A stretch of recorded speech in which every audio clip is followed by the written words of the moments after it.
The Business Secretary, Kwasi Kwarteng, says a criminal investigation into P&O Ferries has begun following the company's decision to fire 800 employees without consultation. He tweeted, "Following my letter to the Insolvency Service last week, formal criminal and civil investigations into P&O Ferries have now commenced. Transport Secretary Grant Shapps and I will continue to follow this matter closely as the investigations progress." Well, let's cross to the city now and our business presenter, Ian King.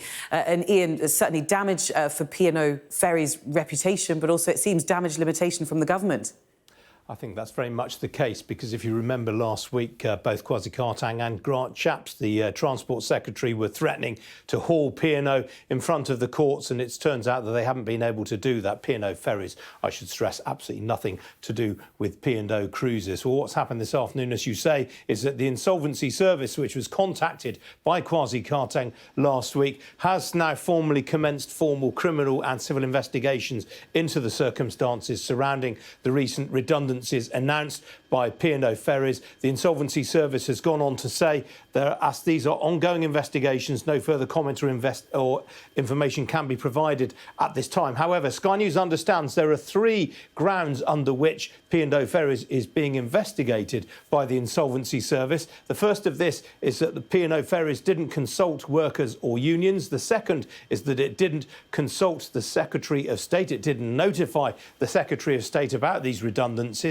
And the last point under which they're being investigated is concerns over the conduct of P&O Ferries directors. And I think actually that is probably going to be the key one, because if you recall last week, Peter Hebblethwaite, the chief executive of P&O Ferries, appeared before the Transport Select Committee, and he was asked, why didn't you go before the, why didn't you consult the unions? Why didn't you tell the Secretary of State? And he basically said, well, there was no circumstances under which any union would have agreed to negotiate. And so he effectively admitted that the company had broken the law. And his point was that P&O Ferries was making compensation payments to the employees, some 786 of them at P&O Ferries, over and above the statutory minimums, in order to compensate them for the fact that there had been no consultation. And I think that's really what's stuck in the craw of ministers, the fact that you've had the chief executive of this company brazenly stating in public that the company broke the law because there was no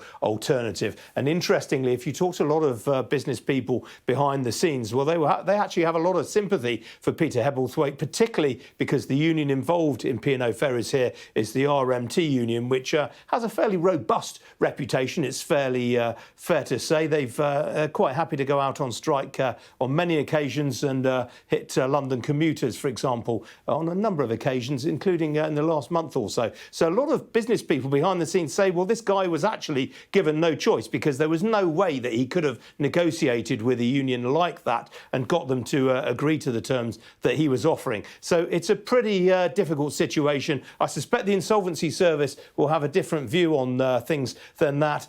The kind of penalties that they can reach for ultimately include striking off the directors of P&O Ferries and barring them from being a director of a public company in the future. One suspects that might be what is coming down the line, because the government is plainly looking for a scapegoat in this particular instance, particularly the fact that they haven't been able to reverse these redundancies. And I should stress, by the way, according to P&O Ferries, nearly all of the 786 people involved here now are actually signing up for the redundancy terms on offer. But ultimately, the government will be looking for a head on a stake here, and one suspects it will ultimately be that of Peter Hebblethwaite.